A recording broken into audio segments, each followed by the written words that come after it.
Hi అండి, మీరు చూస్తున్నారు తెలుగు వెబ్ గురు ఛానల్. నేను మీ సంతోష్.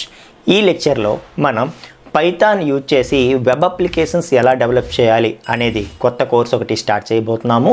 సో పైథాన్ యూజ్ చేసి జాంగో అనే ఫ్రేమ్వర్క్ ద్వారా మనం వెబ్ అప్లికేషన్స్ ఎలా డెవలప్ చేయాలి, ఓకేనా?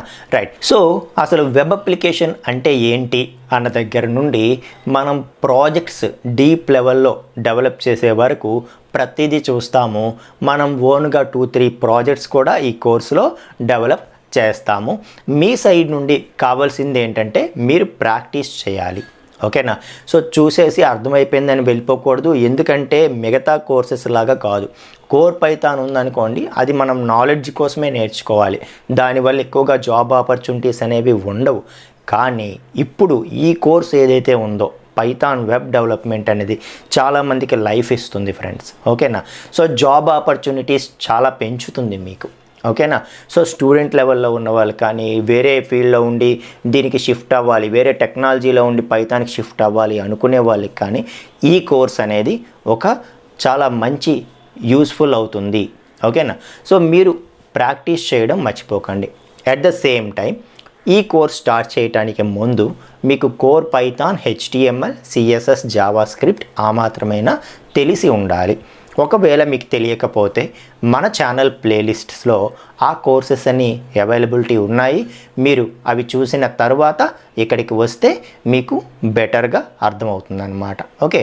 సో అసలు వెబ్ అప్లికేషన్ అంటే ఏంటి? వెబ్ అప్లికేషన్ అంటే మనం ఎలాంటి అప్లికేషన్స్ని అయితే వెబ్ బ్రౌజర్ ద్వారా ఎలాంటి అప్లికేషన్స్ని అయితే బ్రౌజర్ ద్వారా యాక్సెస్ చేస్తాము. ఇక్కడ బ్రౌజర్ అంటే ఏంటి? ఏ బ్రౌజర్ అయినా అవ్వచ్చు. గూగుల్ క్రోమ్ కావచ్చు, లేదంటే ఎడ్జ్ బ్రౌజర్ కావచ్చు, ఒపేరా కావచ్చు, సఫారీ కావచ్చు, ఫైర్ ఫాక్స్ కావచ్చు. సో వరల్డ్లో ఉన్న ఎలాంటి బ్రౌజర్ ద్వారానైనా మనం ఒక అప్లికేషన్ని యాక్సెస్ చేయగలిగితే దాన్నే వెబ్ అప్లికేషన్ అంటారనమాట. సో వెబ్ అప్లికేషన్ అంటే ఏమని చెప్తున్నాను? బ్రౌజర్ ద్వారా, అది ఎలాంటి బ్రౌజర్ అయినా సరే, బ్రౌజర్ ద్వారా మనం ఎలాంటి అప్లికేషన్స్ని అయితే యాక్సెస్ చేస్తామో వాటినే మనం వెబ్ అప్లికేషన్స్ అంటాము, ఓకేనా? ఫర్ ఎగ్జాంపుల్ జీమెయిల్ తీసుకోండి. మనం ఎలా యూజ్ చేస్తున్నాము? బ్రౌజర్ ద్వారా యూజ్ చేస్తున్నాం. gmail.com కొడతాం బ్రౌజర్లో, మనకి జీమెయిల్ అనేది ఓపెన్ అయిపోతుంది. అంతేగాని జీమెయిల్కి సంబంధించి ఏమైనా కోడ్ మన సిస్టంలో ఉందా? జీమెయిల్కి సంబంధించి మనం ఏదైనా ఇన్స్టాల్ చేస్తున్నామా? చేయట్లేదు కదా. ఫేస్బుక్, ట్విట్టర్ ఏదైనా తీసుకోండి. సో ఎలాంటి వెబ్సైట్ అయినా సరే మనం సింపుల్గా మన బ్రౌజర్లో ఓపెన్ చేస్తుంటే అది ఓపెన్ అయిపోతుంది. మనం రిజిస్టర్ అవ్వగలుగుతున్నాము, లాగిన్ అవ్వగలుగుతున్నాము, ఆ తర్వాత ఆ వెబ్సైట్కి తగ్గట్టు కొన్ని యాక్షన్స్ కూడా పెర్ఫామ్ చేయగలుగుతున్నాం. ఫ్లిప్కార్ట్, అమెజాన్ ఇవన్నీ తీసుకోండి, ఓకే? సో అందులో రిజిస్టర్ అవుతాము, ప్రోడక్ట్స్ ఆర్డర్ పెడతాము, కార్ట్కి యాడ్ చేస్తాము, రకరకాల యాక్షన్స్ పెర్ఫామ్ చేస్తాం. అలాగని ఫ్లిప్కార్ట్కి సంబంధించిన సాఫ్ట్వేర్ ఏమైనా మన సిస్టంలో ఇన్స్టాల్ చేయడం కానీ, ఫ్లిప్కార్ట్కి సంబంధించిన కోడ్ మన సిస్టంలో ఉండడం కానీ ఉందా? లేదు కదా. ఇప్పుడు కొత్తగా మీరు ఒక కంప్యూటర్, ల్యాప్టాప్ తెచ్చినా కూడా వాటిలో కూడా వీటిని యూజ్ చేసుకోవచ్చు డైరెక్ట్గా. ఎలా యూజ్ చేయగలుగుతున్నాం వీటన్నిటిని? బ్రౌజర్ ద్వారా, ఓకే? సో ఏవైతే బ్రౌజర్ ద్వారా యూజ్ అవుతున్నాయో అలాంటి అప్లికేషన్స్నే మనం ఏమంటారని చెప్తున్నాను? వెబ్ అప్లికేషన్స్ అంటారు. ఇలాంటి వెబ్ అప్లికేషన్స్ మనం డెవలప్ చేయాలంటే ఎలా డెవలప్ చేయాలి అంటే, రకరకాల టెక్నాలజీస్ ఉన్నాయి మార్కెట్లో, వాటిని యూజ్ చేసి మనం డెవలప్ చేయొచ్చు అనమాట. ఫర్ ఎగ్జాంపుల్ జావా యూజ్ చేసి డెవలప్ చేయొచ్చు, పైథాన్ యూజ్ చేసి డెవలప్ చేయొచ్చు, PHP యూజ్ చేసి డెవలప్ చేయొచ్చు, రూబీ యూజ్ చేసి డెవలప్ చేయొచ్చు, .NET యూజ్ చేసి డెవలప్ చేయొచ్చు. సో ఇలా రకరకాల టెక్నాలజీస్లో దేన్నైనా యూజ్ చేసి మనం డెవలప్ చేయొచ్చు. అయితే ఇక్కడ Python is very powerful and easy to learn కాబట్టి మనం పైథాన్ ఫ్రేమ్వర్క్ని ఇక్కడ సెలెక్ట్ చేసుకున్నాము, ఓకే? సో పైథాన్ యూజ్ చేసి వెబ్ డెవలప్మెంట్ ఎలా చేయాలి, వెబ్ అప్లికేషన్స్ ఎలా డెవలప్ చేయాలి అనేది మనం ఇక్కడ నేర్చుకోబోతున్నాం, ఓకే? సో ఎలా ఉంటుంది మరి? మన సిస్టంలో కోడ్ ఉండదు అని చెప్తున్నారు, మరి ఎక్కడ స్టోర్ అవుతుంది అని అంటే, మీరు ఈ ఫిగర్ చూస్తే మీకు అర్థమవుతుంది. Client server model. సో ఎప్పుడైనా సరే అప్లికేషన్ అనేది ఎక్కడ స్టోర్ అవుతుందంటే ప్రతి ఒక్కరి సిస్టంలో స్టోర్ అవ్వక్కర్లేదు, కేవలం సర్వర్లో ఉంటుంది. అప్లికేషన్ అనేది సర్వర్లో ఉంటుంది. అది ఒక సర్వర్ అవ్వచ్చు, మల్టిపుల్ సర్వర్స్ అవ్వచ్చు. మొత్తానికి అప్లికేషన్ అనేది ఎక్కడ స్టోర్ అవుతుంది? సర్వర్లో స్టోర్ అవుతుంది. అర్థమవుతుందా? సో మన అందరము క్లయింట్స్ అవుతాం అనమాట. ఫర్ ఎగ్జాంపుల్ జీమెయిల్ వాడు ఉన్నాడు అనుకోండి, వాడు అప్లికేషన్ అంతా వాడి సర్వర్లో మెయింటైన్ చేసుకుంటాడు. మనం సింపుల్గా మన బ్రౌజర్ ఓపెన్ చేసి gmail.com కొట్టేస్తాం. అప్పుడు మనందరం ఏమవుతాము? క్లయింట్స్ అవుతాం అనమాట. ఓకే, సో నేను నా సిస్టంలో బ్రౌజర్ ఓపెన్ చేసి gmail.com కొడతాను, నువ్వు నీ సిస్టంలో కొడతావు, ఇంకొకరు వారి మొబైల్లో బ్రౌజర్ ఓపెన్ చేసి కొడతారు. సో మనందరం క్లయింట్స్ అనమాట.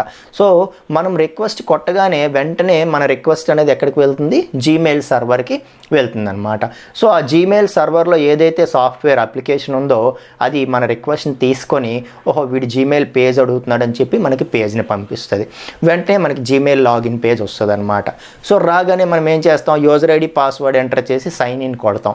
మళ్ళీ రిక్వెస్ట్ అనేది జీమెయిల్ సర్వర్కి వెళ్తుంది. సో యూజర్ ఐడి పాస్వర్డ్ వీడు ఎంటర్ చేశాడు, అసలు కరెక్టా కాదా అని చెప్పి జీమెయిల్ సర్వర్ చెక్ చేసుకుంటుంది. జీమెయిల్ సర్వర్లో ఉండే అప్లికేషన్ అనేది, వెబ్ అప్లికేషన్ అన్నది మన యూజర్ ఐడి పాస్వర్డ్ని డేటాబేస్లో ఉండే వాల్యూస్తో చెక్ చేస్తుంది.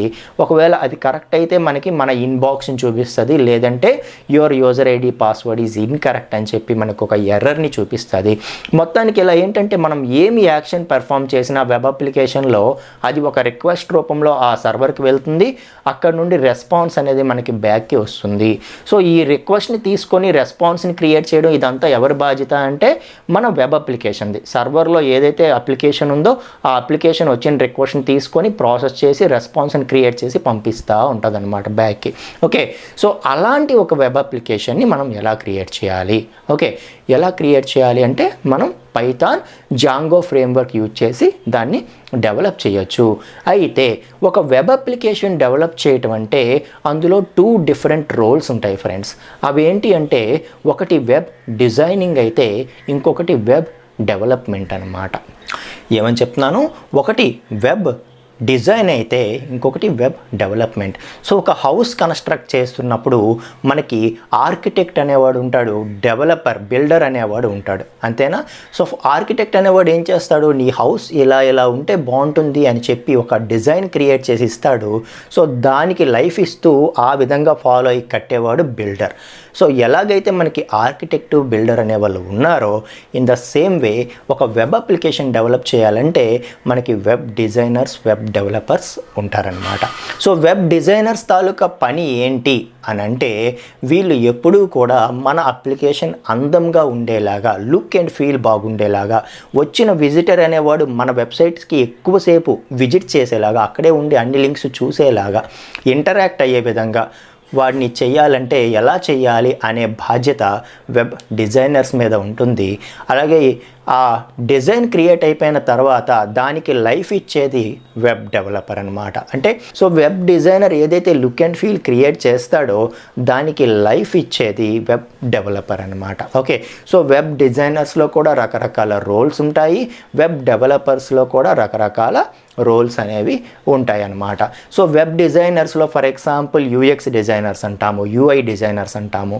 ఓకే, సో ఇలా ఉంటాయన్నమాట. అంటే ఏంటి, ఒకరు ఈ వెబ్సైట్కి వచ్చిన విజిటర్ అలా హుకప్ అయిపోవడానికి ఎలా చేయాలి, ఎక్కువసేపు హుకప్ అయ్యే విధంగా ఎలా చేయాలని చూస్తారు. ఇంకొకరు ఏం చేస్తారంటే యూజర్ ఇంటర్ఫేస్ బాగా చేసి వాళ్ళు ఎక్కువగా మన సైట్తో ఇంటరాక్ట్ అయ్యే విధంగా రెస్పాన్సిబిలిటీ తీసుకుంటారు. అలాగే ఇక్కడికి వచ్చేటప్పటికి వెబ్ డెవలపింగ్కి వచ్చేటప్పటికి ఫ్రంట్ ఎండ్ డెవలపర్స్ ఉంటారు, బ్యాక్ ఎండ్ డెవలపర్స్ ఉంటారు, ఈ రెండు కలిపి చేసే ఫుల్ స్టాక్ డెవలపర్స్ ఉంటారు. సో మొత్తానికి ఎవరైనా సరే వెబ్ డిజైనర్స్ అంటే మన వెబ్ పేజ్ని లుక్ అండ్ ఫీల్ అందంగా చేసేలాగా క్రియేట్ చేయటం వెబ్ డిజైనర్స్ పని అయితే, వెబ్ డెవలపర్స్ ఏం చేస్తారు, దానికి లైఫ్ అనేది ఇస్తారు, బ్యాక్ ఎండ్ కోడ్ అనేది రాస్తారు. రైట్, సో మొత్తానికి ఇది వెబ్ అప్లికేషన్ అంటే. అండ్ అందులో 2 రోల్స్ ఉంటాయని నేర్చుకున్నాం. ఇప్పుడు అసలు జాంగో ఫ్రేమ్వర్క్ అంటే ఏంటి, పైథాన్ జాంగో ఫ్రేమ్వర్క్ ఏం చేస్తుంది అంటే, సో ఈ జాంగో అనేది ఒక పర్టిక్యులర్ ఫ్రేమ్వర్క్ ఫ్రెండ్స్. అంటే మనం వెబ్ అప్లికేషన్ ప్రాసెస్ని, వెబ్ అప్లికేషన్ డెవలప్మెంట్ని చాలా ఈజీ చేసే విధంగా, మనం ప్రతిదీ రాసేలాగా కాకుండా మన వెబ్ అప్లికేషన్ ప్రాసెస్ని ఈజీగా వెరీ సెక్యూర్గా డెవలప్ చేసే విధంగా ఒక ఫ్రేమ్వర్క్ డెవలప్ చేయబడింది, that is Django. Okay, so inbuilt lightweight web సర్వర్తో వస్తుందన్నమాట. ఒక వెబ్ సర్వర్ కూడా దీంతో పాటు వస్తుంది. కాబట్టి మళ్ళీ మనం ఇంకొక సర్వర్ సాఫ్ట్వేర్ ఏమీ స్పెషల్గా ఇన్స్టాల్ చేయక్కర్లేదు. ఓకే, సో జాంగో ఇన్స్టాల్ చేసుకుంటే మనకి ఒక వెబ్ సర్వర్ అనేది రెడీ అవుతుంది. ఇంకా దాంట్లో మనం డైరెక్ట్గా కోడింగ్ అనేది చేయొచ్చు అనమాట. సో ఏంటి జాంగో స్పెషాలిటీ అంటే ఆబ్జెక్ట్ రిలేషనల్ మ్యాపింగ్ని సపోర్ట్ చేస్తుంది. అంటే డేటాబేస్ కోడ్ ఏదైతే ఉందో కొన్ని వెబ్ డెవలప్మెంట్ లాంగ్వేజెస్ మనం యూజ్ చేస్తే క్వరీస్ కూడా మనమే రాసుకోవాలి, డేటాబేస్ క్వరీస్ కూడా మనమే రాసుకోవాలి. అలాంటిది మనం ఇక్కడ పైథాన్ జాంగో ఫ్రేమ్వర్క్ యూజ్ చేస్తే ఇది ఆబ్జెక్ట్ రిలేషనల్ మ్యాపింగ్ని సపోర్ట్ చేస్తుంది. అంటే చాలా క్వరీస్ మనం రాయక్కర్లేదు, ఆటోమేటిక్గా ఈ ఫ్రేమ్వర్క్లో విన్న విధంగా మనం స్టెప్స్ ఫాలో అయితే ఆటోమేటిక్గా క్వరీస్ అనేవి రాయబడతాయి అన్నమాట. ఆటోమేటిక్గా క్వరీస్ అనేవి బ్యాక్ ఎండ్లో ప్రిపేర్ అవుతాయి అన్నమాట. సో ఆ విధంగా మనకి మోడల్స్ అని చెప్పి ఒక స్పెషల్ కాన్సెప్ట్ తీసుకొచ్చింది. సో మనం ఆ మోడల్ని క్రియేట్ చేస్తే ప్రతి టేబుల్కి ఒక మోడల్ అనమాట. సో మనం ఒక మోడల్ క్రియేట్ చేయగానే ఆటోమేటిక్గా దానికి సంబంధించిన క్వరీస్ అన్ని బ్యాక్ ఎండ్లో జాంగో ప్రిపేర్ చేసుకుంటుంది అనమాట. సో ఆ విధంగా ఆబ్జెక్ట్ రిలేషనల్ మ్యాపింగ్ని మనకు సపోర్ట్ చేస్తుంది, మల్టీలింగ్వల్ సపోర్ట్ ఉంటుంది మనకి ఇక్కడ. అలాగే లైట్ వెయిట్ వెబ్ సర్వర్తో మనకి వెరీ సెక్యూర్డ్ ఎన్విరాన్మెంట్ని ప్రొవైడ్ చేస్తుంది. ఆ విధంగా జాంగో అనేది very easy at powerful very secured అప్లికేషన్స్ని మనం డెవలప్ చేసే విధంగా మనకి ప్రొవైడ్ చేస్తుంది. సో మొత్తానికి ఏదైనా ఒక సిస్టమ్ని సర్వర్ చేయాలంటే దానికి ఏమైనా స్పెషల్ ఫీచర్స్ ఉండాలా లేకపోతే అవసరం లేదా అని అంటే, సో ఇక్కడ మనం వెబ్ అప్లికేషన్స్ డెవలప్ చేయాలంటే ఆ పర్టికులర్ లాంగ్వేజ్కి తగ్గట్టుగా ఒక సర్వర్ అనేది ఉండాలన్నమాట. అయితే సర్వర్ అంటే ఏంటి, ఇక్కడ ఏమైనా స్పెషల్ సిస్టమా అని అంటే నార్మల్ మన కంప్యూటర్ని మన ల్యాప్టాప్ని కూడా మనం సర్వర్ చేసేయచ్చు ఫ్రెండ్స్. ఓకే, సో ఇక్కడ సర్వర్ అంటే స్పెషల్ సిస్టమ్ అని కాదు, అందులో ఒక సాఫ్ట్వేర్ వెబ్ సర్వర్ సాఫ్ట్వేర్ ఉంటుంది. ఆ సాఫ్ట్వేర్ని మనం ఇన్స్టాల్ చేస్తే ఎలాంటి సిస్టమ్ అయినా సర్వర్ అయిపోతుంది. ఓకేనా. సో మనం జావా యూజ్ చేసి అప్లికేషన్స్ డెవలప్ చేస్తే టామ్ క్యాట్ అనే సర్వర్ దొరుకుతుంది, అలాగే మనకి వెబ్ లాజిక్ అనే సర్వర్ దొరుకుతుంది, జేబాస్ అనే సర్వర్ దొరుకుతుంది. సో వీటిలో ఏ సాఫ్ట్వేర్ని నువ్వు ఇన్స్టాల్ చేసినా ఆ సిస్టమ్ సర్వర్ అయిపోతుంది. అది జావా యూజ్ చేసి వెబ్ అప్లికేషన్స్ డెవలప్ చేయడానికి రెడీ అయిపోతుంది అనమాట. అలాగే నువ్వు .NET యూజ్ చేస్తున్నావు అనుకో, .NET సాఫ్ట్వేర్ని అందులో ఇన్స్టాల్ చేస్తే ఆటోమేటిక్గా అది .NET సర్వర్ అయిపోతుంది. అర్థమవుతుందా. PHP యూజ్ చేసి డెవలప్ చేస్తున్నావు అనుకో, అపాచీ కానీ XAMPP కానీ వ్యాంప్ కానీ ఆ సర్వర్ని నువ్వు ఇన్స్టాల్ చేస్తే ఆటోమేటిక్గా అది PHP సర్వర్ అయిపోతుంది అనమాట. అలాగే మనం జాంగో సాఫ్ట్వేర్ ఇన్స్టాల్ చేయగానే ఆటోమేటిక్గా ఏ సిస్టమ్ అయినా సరే జాంగో సర్వర్ అయిపోతుంది. నువ్వు పైథాన్ యూజ్ చేసి వెబ్ అప్లికేషన్ డెవలప్ చేసి ఇంకా అందులో హోస్ట్ చేసేయచ్చు, అదే సర్వర్ అవుతుంది. ఇంకా నువ్వు వరల్డ్లో ఎక్కడైనా ఎవరికైనా ఈ URL ఈ లింక్ అనేది ఇచ్చేసి నీ అప్లికేషన్ని యాక్సెస్ చేసుకోమని చెప్పొచ్చు అనమాట. ఓకే, అయితే ఇన్ని ఫీచర్స్ తీసుకురావడానికి ఇది ఎలాంటి ప్యాటర్న్ని ఫాలో అవుతుంది అంటే MVT అనే ఒక స్పెషల్ ప్యాటర్న్ని ఈ జాంగో ఫ్రేమ్వర్క్ అనేది ఫాలో అవుతుంది ఫ్రెండ్స్. M అంటే మోడల్, ఓకే, V అంటే వ్యూ, అలాగే T అంటే template. So model view template అని ఒక స్పెషల్ ప్యాటర్న్ ఉంది. ఆ ప్యాటర్న్ని ఫాలో అవుతూ ఇది మనకి వెబ్ అప్లికేషన్ని డెవలప్ చేయడానికి అలౌ చేస్తుంది అనమాట. అంటే సెట్ ఆఫ్ కాంపోనెంట్స్, అంటే టోటల్ అప్లికేషన్ అంతా ఒకే దగ్గర డెవలప్ చేయడం కాకుండా దాన్ని డిఫరెంట్ కాంపోనెంట్స్గా డివైడ్ చేసింది మోడల్ అని, వ్యూ అని, టెంప్లేట్ అని, MVT అనే ఒక స్పెషల్ ప్యాటర్న్ని ఫాలో అవుతుంది. ఆ ప్యాటర్న్ని ఫాలో అవుతూ మనం వెబ్ అప్లికేషన్ని డెవలప్ చేసే విధంగా మనకి ఇది అలౌ చేస్తుంది. ఓకేనా. సో అసలు ఈ MVT ప్యాటర్న్ అంటే ఏంటి అనేది మనం నెక్స్ట్ లెక్చర్లో తెలుసుకుందాం. ఓకే, సో ఈ విధంగా మనం వాట్ ఈజ్ వెబ్ అప్లికేషన్ అనేది నేర్చుకున్నాం. ఏ అప్లికేషన్ అయితే వెబ్ బ్రౌజర్ ద్వారా యాక్సెస్ చేయబడుతుందో ఆ అప్లికేషన్ని మనం వెబ్ అప్లికేషన్ అంటారని నేర్చుకున్నాం. అలాగే ఒక వెబ్ అప్లికేషన్ డెవలప్ చేయడానికి వెబ్ డిజైనింగ్, వెబ్ డెవలపింగ్ అని 2 డిఫరెంట్ రోల్స్ ఉంటాయని తెలుసుకున్నాం. ఓకే, ఎవరి రోల్ ఏంటో తెలుసుకున్నాం. అలాగే అసలు జాంగో ఫ్రేమ్వర్క్ అంటే ఏంటో తెలుసుకున్నాం. And Django framework taluka specialities ఏంటో తెలుసుకున్నాం.